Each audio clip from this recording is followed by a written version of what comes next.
زما نادیه نوم دی. موږ دوره رفیدآباد کې اوسېږو او زما پلار چې دی دغه دی سرکې کې اوسېږي او موږ چې زما مور یې طلاق ورکړی موږ نیاز سره اوسېږو.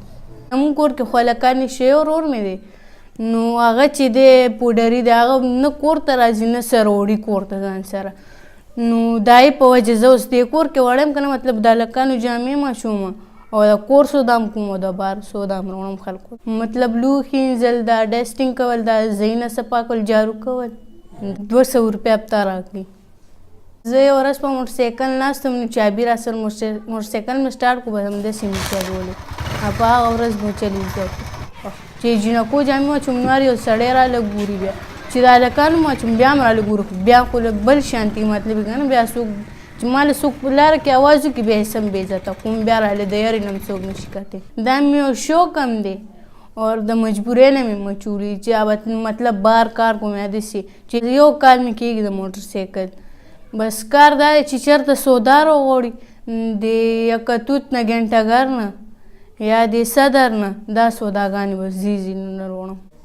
مشکلات خو ډېر زیات دي چې دغه دی چې 2 ټایمه وخورو د غرمې روټۍ راسره نه. زما نیا چې ده که نه هغه هم بس کار کوي او زما مور هم کار کوي. هغوی دواړه بس زمونږ 3 واړه یو بس کار کوو، د کور بس خرچه راټوله شي. زما خو ډېره غټه اراده وه چې زه به سکول یم فوجي به جوړېږم. زما بس دا سوچ دی که نه چې یا د رشقه زه ځان له وانم خپله یا ګاډي چې بس خپله مزدوري کوم د ورځې دغه دی. هغه مونږ ته هر چې کله هم راشي کور ته یا نشه کې یا څه کې نو مونږ ته وایي دغه دی وایي ما له ملګري خبره کوي چې ستا خور داسې د هغه شانتې ده چې په موټرسایکلو ګرځي، کار کوي بار یا داسې عام ګرځي. نو زه ورته وایم نو ته ملګرو ته ستاسو خویندې داسې ګرځېدی شي ته ورله په مخ وایه که نه. نو هغه وایي زه ورله څنګه وایم؟ وایي زما ملګري یا تره مونږ له ګټه خیر دی مونږ به یې کور کې ښه په ارام کړو، نو ته مونږ هم بار نه پرېږدې یا ګاډي وچلو یا څه، نو مونږ به څنګه ګټو څنګه به کړو؟